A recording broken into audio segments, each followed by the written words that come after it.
Olá pessoal, boa tarde a todos. Bem-vindos mais uma vez à Jornada de Inovação Sustentável.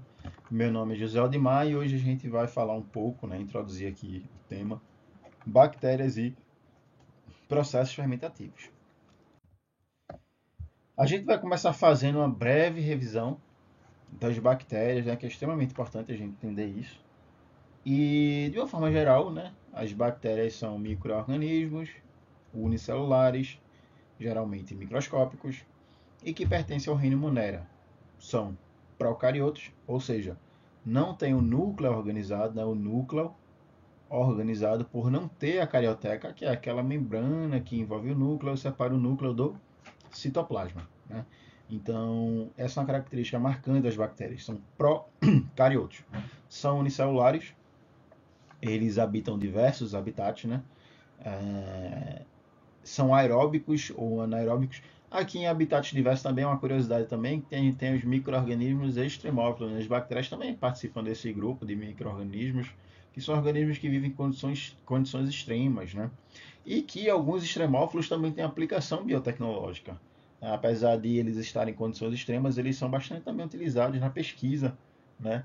Na pesquisa biotecnológica, como por exemplo, micro-organismos que vivem em altas temperaturas, em condições extremamente ácidas ou supersaturadas, então existem também bactérias que pertencem a esse grupo, Voltando aqui, elas podem ser aeróbicas ou anaeróbicas e contêm a parede celular. A parede celular é uma característica também bastante importante, porque a gente vai conseguir classificar as bactérias aqui em dois grandes grupos, as bactérias de gram-negativas e as gram-positivas. De uma forma geral, a importância das bactérias na indústria está na produção de enzimas, antibióticos, alimentos, bebidas, combustíveis e uma infinidade de outras aplicações, como por exemplo na biorremediação. Né? De uma forma bem geral, a biorremediação é a utilização do maquinário bioquímico dessa bactéria para a remoção de algum poluente, de algum contaminante em um meio. Como assim? A gente vai ver lá na frente que as bactérias elas podem ser classificadas quanto ao seu meio de obtenção de energia. A forma como a bactéria se alimenta. Né? Então, alguns substratos que para nós são considerados poluentes, para a bactéria pode ser fonte de energia. Então, basicamente, a gente utiliza essa bactéria para remover esse poluente de algum meio. Essa é uma definição bem geral da biorremediação. Bem, a gente consegue classificar as bactérias quanto também a sua forma de arranjo, quanto à estrutura. Então, ainda falo um pouquinho aqui da estrutura das bactérias, que provavelmente vocês já viram em algum momento, mas a gente vai revisar que é importante. As bactérias a gente consegue classificar as bactérias como cocos, que são essas esferas aqui, essas formas aqui esféricas, que quando unidas em duas, a gente chama de diplococos. Quando unidas em cadeias, esses cocos a gente chama de streptococos, que é outra forma de arranjo. Temos também as bactérias espiraladas, que é em forma de espiral. Temos os bacilos e temos os estafilococos, que é a união dos cocos em formato de cachos, cachos de uva, que é bastante conhecido pelo nome cacho de uva. E todos esses formatos aqui, todos esses arranjos, têm o seu interesse na indústria biotecnológica. Uma outra classificação é em relação a o tipo de bactéria quanto à sua coloração de gram. A gente tem as bactérias gram-positivas e as bactérias gram-negativas. Para a gente entender essa classificação, a gente tem que entender como funciona a coloração de gram. O princípio por trás dessa coloração. Então vamos lá. A primeira etapa da coloração, a gente fixa as bactérias em uma lâmina, deixa ela bem fixada, com calor, através de um bico de Bunsen, por exemplo. E aí a gente vai colocar algumas gotas de uma solução de cristal de violeta, que é um corante que tem uma cor azulada, digamos assim, arroxeada, um azul para o roxo. Esse corante ele consegue se ligar à malha de peptidoglicano que forma a parede celular das bactérias, né? Essa parede celular a gente vai ver no próximo slide, que ela é composta principalmente por peptidoglicano, né? E o cristal violeta, ele consegue se ligar a esse peptidoglicano e na próxima etapa, com a adição de Lugol, o Lugol é um fixador que contém iodo, o iodo consegue fazer esse cristal violeta se fixar melhor, ainda mais, a essa parede celular, essa cadeia de peptidoglicano, esse mesh. Na terceira etapa, a gente vem com a descoloração, que é a adição de álcool. O álcool vai ser capaz de descorar as bactérias gram-negativas, mas não vai ser capaz de descorar as bactérias gram-positivas. E por fim, a gente vem com a safranina, que é um corante que cora a bactéria na cor avermelhada, alaranjada. Vamos entender melhor. Aqui está a parede celular de uma bactéria gram-positiva. É bastante espessa comparada à gram-negativa. Então, quando a gente cora com cristal violeta, o cristal violeta consegue permear toda essa extensão da parede celular e o iodo consegue fixar esse corante nessa cadeia de peptidoglicano, né? É uma cadeia espessa e fica super saturada do corante. De forma que o álcool, na etapa de descoloração, não consegue mais descorar. Então, essas bactérias estão permanentemente coradas pelo cristal violeta, corando-se nessa cor aqui arroxeada, azulada, né? E quando a gente também adiciona a safranina no final, a safranina não vai ser mais capaz de corar essa célula porque ela já vai estar saturada com o cristal violeta. Por outro lado, se uma bactéria é gram-negativa, após a adição do cristal violeta e do Lugol, o álcool vai ser capaz de conseguir remover todo o cristal violeta, visto que a parede celular é bastante fina em comparação à do gram-positiva. Além disso, a bactéria gram-negativa ela tem outra característica, ela tem uma membrana externa. Essa membrana externa vai ser totalmente dissolvida pelo álcool, né? E ela também vai ter cristal de violeta que vai ser liberado para o meio. Então, na última etapa, com a adição de safranina, a safranina vai ser capaz de corar essa bactéria em vermelho e aqui vai aparecer no microscópio as bactérias em vermelho, né? As bactérias gram-negativas. Caso a gente novamente colocasse álcool, as bactérias iam ser descoradas novamente. Então aí a gente consegue, né, entender mais ou menos como funciona a correlação de gram e classificar as bactérias em dois grandes grupos, as bactérias gram-positivas e as gram-negativas. Bem, a gente também agora, uma classificação importante, né, para a gente, é a classificação quanto à fonte de energia, a obtenção de energia, de nutriente, como essa bactéria se alimenta. Bem, as bactérias elas podem ser autotróficas e heterotróficas. As autotróficas também se subdividem em fotossintetizantes, que utilizam a luz como fonte de energia, e quimiosintetizantes, que utilizam reações químicas como fonte de energia. Uma característica das autotróficas é que elas produzem o seu próprio alimento. Por outro lado, as heterotróficas, elas não produzem o seu próprio alimento, elas precisam ir atrás do seu alimento.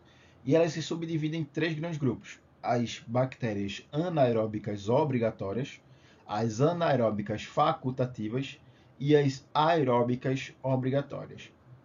Tá, mas como essas bactérias conseguem obter o seu nutriente, já que elas não conseguem produzir por si mesmas? Existem vários mecanismos, mas para a gente, para a biotecnologia, para a biorremediação, três são bastante importantes. A absorção direta, onde ela vai conseguir absorver moléculas, até mesmo macromoléculas, diretamente do meio onde ela está inserida. Aminoácidos, sais minerais, enfim. A gente tem a digestão extracelular. Como eu falei lá anteriormente, o maquinário bioquímico da bactéria permite ela produzir, como por exemplo, enzimas extracelulares que ela vai jogar no meio. Essas enzimas vão conseguir digerir as grandes moléculas que ela não consegue absorver, como por exemplo grandes proteínas, né? A essa enzima então é o nome de proteases, em fragmentos menores, em aminoácidos, e aí ela consegue absorver. Volta à etapa de absorção direta. Então tem esse outro meio de obtenção de energia. E também temos as bactérias do grupo do saprofagismo, que são bactérias decompositoras, que se alimentam de matéria orgânica morta. Né? Então a gente consegue já ver aqui, através desses mecanismos de absorção, como aplicar essas bactérias na biorremediação.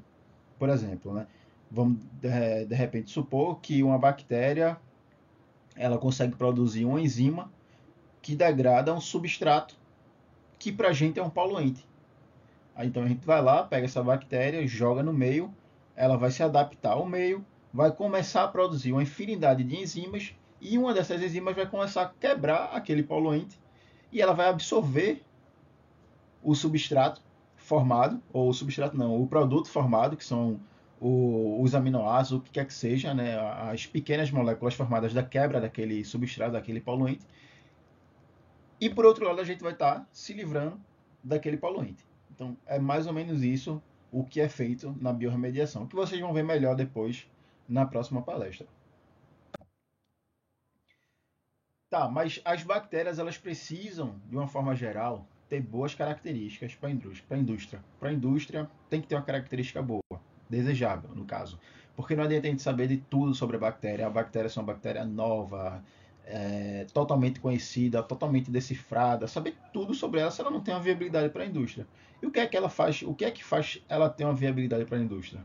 Bem, ela tem que ter uma elevada eficiência na conversão do substrato em produto. Ela tem que permitir o acúmulo do produto no meio. Ela não pode produzir substâncias incompatíveis com o produto, porque senão não adianta. Tem que apresentar constância quanto ao comportamento fisiológico, não ser patogênica, não exigir condições de processo muito complexas e não exigir meios de cultura dispendiosos. Por quê?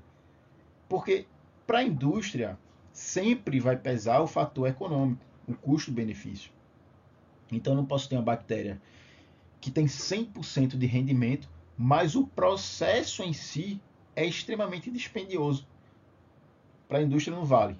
Então, tem que levar tudo isso em consideração na hora de utilizar uma bactéria para algum fim biotecnológico. A gente já fala um pouquinho agora sobre meios de cultivo, né? E meios de cultivo, de uma forma geral, bem ampla, o que vem a ser meio de cultivo é basicamente uma forma que a gente oferece ao micro-organismo, à bactéria, para que ela cresça. Então vamos lá. A gente tem a nossa bactéria, a gente isolou ela e a gente tem que dar condições a ela para que ela cresça, para que ela se desenvolva e que para isso e que depois disso a gente consiga utilizá-la para o fim que a gente quer, o fim biotecnológico que a gente quer, no caso, a biorremediação. Então, o meio de cultivo, basicamente, de uma forma bem geral, é o nutriente que a gente fornece para que a bactéria cresça. Certo? E esse meio de cultivo também tem que ter características desejáveis, como, por exemplo, ser barato, atender às necessidades nutricionais do micro-organismo, não provocar problema na recuperação do produto. Isso é bastante importante, porque não adianta a minha bactéria produzir muito, mas o próprio meio que ela está inserido prejudicar na recuperação desse produto. Enfim, os componentes devem permitir também algum tempo de armazenagem, a fim de estar disponíveis o tempo todo, ter composição razoavelmente fixa e não causar dificuldades no tratamento final do efluente. Então vamos lá. Os meios de cultivo são classificados em 3 grandes grupos: os meios líquidos, semissólidos e os sólidos. Né? Os mais utilizados na indústria são os meios líquidos e os meios sólidos. Os meios semissólidos são mais utilizados na clínica, em testes de identificação de micro-organismos. Os meios semissólidos são usados especialmente para verificar se a bactéria elas tem uma característica de motilidade. Não são bactérias ciliadas, contêm cílios ao redor de sua estrutura, que fazem ela ter uma motilidade, né? Então, o meio ele fica com esse rastro aqui depois do tempo que mostra o movimento da bactéria no meio, né? Então, o meio de identificação de bactéria é um meio de teste de bactéria para identificar se uma bactéria apresenta resultado positivo ou negativo para movimentação, né? Nesse caso, para ser uma bactéria ciliada ou não. Bem, a gente tem outra classificação sobre os meios de cultivo, dos meios de cultivo, né? Eles podem ser classificados em meios simples, de enriquecimento ou meios seletivos. Os meios simples são meios de cultura que, em geral, eles não distinguem a bactéria. Eles são meios que fazem o crescimento de toda e qualquer bactéria. Então, a gente tem que ter cuidado na hora de fazer a inoculação desse micro-organismo nesse meio de cultivo para não haver contaminação, porque ele vai permitir o crescimento de quase todas as bactérias, né? São meios simples, o nome já diz. Como, por exemplo, a gente tem água peptonada, caldo nutritivo e agar nutritivo. Os meios de enriquecimento são meios utilizados para bactérias mais fasticiosas, que são aquelas bactérias que têm uma dificuldade a mais para crescer, né? Elas não conseguem crescer em meios simples, por exemplo. Elas precisam de um nutriente a mais, um nutriente específico, né? Então a gente tem como, por exemplo, o H-sangue e o H-chocolate. E temos também os meios seletivos, que são meios utilizados, o nome já diz, para selecionar um tipo de bactéria. Esses meios, por si só, eles já selecionam. Outros meios contêm inibidores que inibem o crescimento de outros organismos, né, de outras bactérias. Então, como exemplo, a gente tem o H-Maconque, o H-Mannitol e o H-Salmonella Shigella. O H-Salmonella Shigella é bastante utilizado na clínica, por exemplo. Aqui nessa tabela a gente tem, de forma resumida, a utilização dos principais meios utilizados, né, na indústria biotecnológica. A gente tem o TSA, que é o H-triptona de soja. A gente tem a triptona, a peptona de soja, NaCl e H. É um tipo simples de meio, ou seja, permite o crescimento de infinidade de bactérias. Aqui um exemplo de bactéria, o Bacillus subtilis, é bastante utilizado nesse meio para a produção de enzimas, principalmente amilases e proteases. A gente tem o caldo nutriente, que é composto por peptona, extrato de carne e NaCl. Repare que a maioria dos meios aqui que eu vou citando contém peptona, triptona, peptona de soja, extrato de carne, são ricos em aminoácidos, né? Então a gente já percebe que as bactérias elas se alimentam de aminoácidos. E no caso aqui a gente está falando de bactérias heterotróficas, a maioria, né? Então as bactérias autotróficas elas não têm um interesse para a indústria biotecnológica, né? Na produção de enzimas ou biorremediação, por exemplo. Voltando, a gente tem um caldo nutriente, que é também um meio simples, permite o crescimento de uma infinidade de bactérias. A gente tem como, por exemplo, aqui a Pseudomonas aeruginosa, que é bastante utilizada na biorremediação, produção de biosurfactantes e pigmentos. Temos o H-Maconque, composto por peptona, lactase, ou lactose, sais biliares, cristal violeta, vermelho neutro e agar. É um meio seletivo, utilizado para o crescimento de Escherichia coli selvagem, né? Selvagem, quando a gente diz que uma bactéria está no seu estado selvagem, significa que não teve modificação genética na bactéria. E a sua aplicação é na detecção de contaminantes fecais, controle de qualidade microbiológica. A gente tem o meio LB, que é o meio Laurea bertani, que contém triptona, peptona de soja, NaCl e agar. Também é um meio simples, permite o crescimento de várias bactérias. E é bastante utilizado para utilização utilizando a Escherichia coli, para o crescimento de Escherichia coli, dessa vez recombinante, para a produção de proteínas recombinantes, né? Aqui um exemplo clássico, a produção de insulina, né? Através de engenharia genética. E a gente tem o meio MRS, que é composto por peptona, extrato de carne, acetato de sódio, glicose, tuim 80 e sais. Repare que, novamente, né, como eu disse, a composição do meio ela varia muito, mas em geral a gente vai ter aminoácidos, alguns carboidratos, sais e água, de uma forma geral. E esse meio aqui é o meio de enriquecimento, né? Como exemplo, a gente tem esse lactobacilo, que é bastante utilizado na produção de probióticos e fermentação de alimentos, como por exemplo o iogurte. Agora a gente vai falar um pouco sobre fermentação, né? O que vinha a ser processos fermentativos, né, de uma forma geral? Os processos fermentativos são processos biotecnológicos em que os micro-organismos, no nosso caso aqui, as bactérias, são usados para converter matéria-prima em produto. É como na biorremediação, vai converter um produto em um substrato. Esse produto vai ser um poluente e esse substrato, ou vai converter um substrato em um produto. Desculpa. Esse substrato vai ser um poluente e esse produto provavelmente vai ser um alimento para essa bactéria. Né? No caso da fermentação, a gente tem um substrato e a gente quer um produto. E esse produto vai ser de interesse para a gente, de uma forma geral. Ou, no caso de, por exemplo, uma bactéria heterotrófica que produz uma enzima para degradar aquele substrato, às vezes o que é de interesse para a gente é aquela enzima que a bactéria está utilizando para degradar aquele substrato.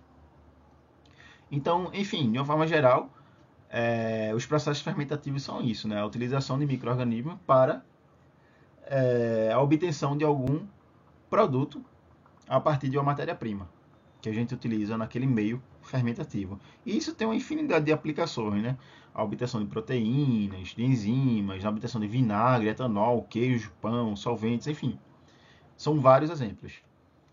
E aqui eu trouxe uma tabela resumindo, né, alguns tipos de fermentação, como por exemplo a fermentação lática, que converte açúcar em ácido lático, utilizando o Lactobacillus plantarum para a produção de iogurtes, queijos, probióticos e alimentos fermentados.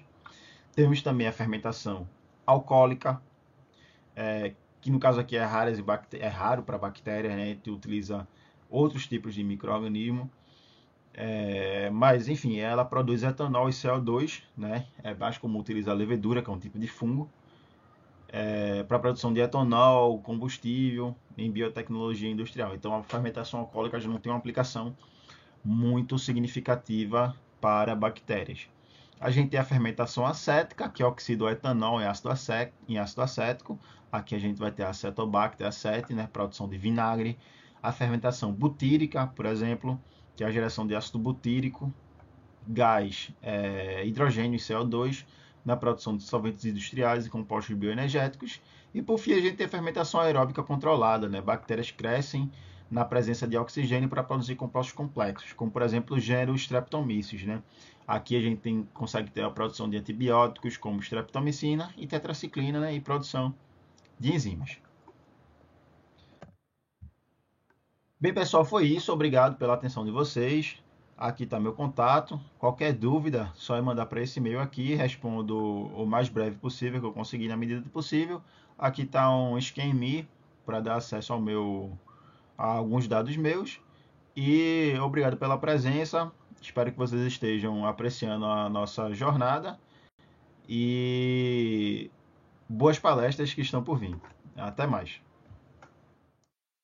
Boa tarde, meu nome é Nilson. Hoje eu vou ministrar a segunda parte do mini curso de bactérias e processos fermentativos, falando de bactérias mais especializadas em alguns processos de biorremediação. Então, como tópico abordado, nós vamos ter as bactérias biorremediadoras de hidrocarbonetos de petróleo, que são os derivados de petróleo, causadores de vários danos ambientais de médio a longo prazo, as bactérias biorremediadoras de metais pesados e as bactérias biorremediadoras de plásticos e microplásticos. Como exemplo de bactérias biorremediadoras de hidrocarboneto de petróleo, nós temos a Pseudomonas aeruginosa, que é uma bactéria gram-negativa, que possui o formato de bacilo e tem seu arranjo a partir de forma isolada, em pares ou de curtas colônias com diâmetro de meio a 1 micrômetro. O meio de fermentação dessas bactérias, elas são o agar nutriente ou agar marconque, que são meios já pré-estabelecidos, com a peptona e a HM-peptona B como principais fornecedoras de compostos nitrogenados e de carbono. O extrato de levedura, que vai fornecer alguns micronutrientes, como fósforo, potássio. O agar como principal fornecedor de carboidrato, né? E o cloreto de sódio como fornecedor de sódio, que está presente ali em várias etapas do processo metabólico. O segundo meio, o agar-McConkey, ele contém também a peptona, só que seu meio para fornecimento de carboidrato. Dessa vez ele surge da lactose, enquanto os micronutrientes eles vão surgir a partir dos sais biliares. A segunda espécie é a Acinetobacter. Acinetobacter é uma bactéria também gram-negativa, mas diferente da Pseudomonas aeruginosa. Ela possui um formato de cocobacilo. Seus arranjos eles podem ser impares ou em curtas colônias com diâmetro de 1 a 1,5 micrômetro. O meio de fermentação dessa espécie é o H-Macon, como anteriormente mencionado, e o H-Sangue, que dessa vez que surge com sangue de mamíferos como fornecedor de micronutrientes. Bom, o metabolismo de biorremediação dessa espécie, ela constitui em pegar essa cadeia mais longa e mais tóxica de hidrocarboneto derivado de petróleo e tornar ela menos estável para poder acontecer ataques suscetíveis de enzimas especializadas. Para desestabilizar essa molécula, ela pode fazer a bactéria ela pode agir de duas formas. Primeiro, utilizar enzimas que consiga associar um ácido fumárico. Então, é o primeiro tópico, fumarato como receptor. Você adiciona um agrupamento de ácido fumárico a uma molécula, um hidrocarboneto, e assim ele fica menos estável e, portanto, ele fica mais suscetível a ataque de enzimas. E o segundo processo é a partir da carboxilação, que é a adição de uma carboxila à estrutura. Posteriormente, a gente tem o processo de degradação desses hidrocarbonetos, que pode ser por beta-oxidação ou por degradação de aromáticos. No processo de beta-oxidação, a gente tem como principal enzima a beta-succinil oxidase, que vai transformar essas cadeias de hidrocarboneto em acetil com a enzima A, e no processo de degradação de aromático, a gente tem um processo reverso, que é onde o acetil-CoA vai ser associado à enzima formando benzoil-CoA. Bom, falando agora das bactérias biorremediadoras de metais pesados, como exemplo nós temos a Bacillus subtilis, que é uma bactéria gram-positiva, tem formato de bacilo alongado, reto ou levemente curvado, seus arranjos eles são de formas isoladas ou em curtas colônias e possuem diâmetro de meio a 1 micrômetro. O meio, como falei, pode ser o H-Sangue, anteriormente mencionado, ou o TSA, que é o H-triptona de soja, que dessa vez os componentes nitrogenados desse meio vai ser fornecido a partir da triptona. Bom, a segunda espécie é a Geobacter metallireducens, que é uma bactéria gram-negativa em formato de bacilo curvo ou em formato de bastonete, com diâmetro de meio a 1 micrômetro, e seu meio é um meio produzido em laboratório, que é um meio de Lovely, ou adaptado a partir de Lovely. Ele pode ter acréscimo de outros tipos de componentes. Então, como exemplo, eu botei duas formas, né? Ele tem um acetato, que pode ser o lactato ou o etanol, o fumarato, o óxido férrico ou manganês, bicarbonato e o tioglicolato, ou pode ser a cisteína como fornecedor de compostos nitrogenados. O mecanismo, existem 4 tipos de mecanismos para a biorremediação de metais pesados. O primeiro é a redução direta de metais, onde o metal tóxico é reduzido a uma forma menos solúvel e, portanto, ela pode ficar menos naquele meio, geralmente meios aquosos. A precipitação por sulfetos, onde bactérias sulfato-redutoras produzem sulfeto que reage com esses metais, formando sulfetos insolúveis que vai precipitar, então assim ajuda na redução desse meio. Pelo processo de biodissorção e sequestro, onde bactérias e biofilmes possuem grupos funcionais, carboxilas ou fosfatos, que se ligam a metais, que ligam metais à parede celular, então assim ela bioadsorve esses metais pesados presentes no meio, e a partir do processo de metilação ou volatização, que onde bactérias metiladoras, como as pseudomonas, transformam o mercúrio em metilmercúrio, que é uma forma menos tóxica. Falando um pouco das bactérias biorremediadoras de plásticos e microplásticos, nós temos aí Dionella sacaiensis, que é uma bactéria gram-negativa em formato de bacilo reto ou levemente curvado. Seu arranjo é em colunas lisas e seu diâmetro pode ser de 0,6 a 0,8 micrômetro. Aqui nós temos mais um meio que é um meio preparado em laboratório, não é um meio comercial, que é um meio mineral mínimo com PET ou terifitalato. que é um meio que é constituído por policarbonato ou ácido tereftálico, sulfato de amônia ou peptona e o fosfato, em pH 7 a 7,5. A segunda espécie é a Pseudomonas florensis, que são bactérias gram-positivas em formato de bacilos alongados, retos ou levemente curvados, possui seu arranjo de forma isolada ou em curtas colônias e possuem diâmetros de meio a 1 micrômetro. Seus meios de fermentação é o agar nutriente e o agar-TSA, como já anteriormente mencionado. O mecanismo de biorremediação, eles partem a partir dos plásticos mais estudados em biodegradação, que são o politereftalato de etileno, o polietileno e o polipropileno, que são hidrocarbonetos lineares mais resistentes, e nós temos o politereftalato de etileno como mais degradável e o poliestireno que eu não vou abordar como conteúdo. O mecanismo de ação, ela parte da hidrólise enzimática, onde nós temos as enzimas chaves, as petases, produzidas pela Ideonella sacaiensis, que elas quebram ligações de éster do politereftalato de etileno em monotereftalato de etileno, que é o monohidroxetil tereftalato. Nós temos as monohidroxetil tereftalases, que elas vão converter o monohidroxetil tereftalato em ácido tereftalático para depois ser convertido em etileno glicol, que ambos são metabolizados no organismo. Também pode ser a partir da oxidação e quebra de cadeias longas para o polietileno, polipropileno e para o poliestireno, onde, em condições anaeróbicas, as bactérias utilizam radicais livres produzidos por lipases ou oxidases para quebrar essas cadeias poliméricas em cadeias menores. O processo de beta-oxidação, como falado anteriormente, para a biorremediação de hidrocarbonetos derivados de petróleo, né? Enzimas como alcano monooxigenases que oxidam cadeias de carbonos longas, formando ácidos graxos. Os ácidos graxos entram na beta-oxidação, gerando acetilcoenzima A. É isso. Eu gostaria de agradecer a todos e uma boa tarde.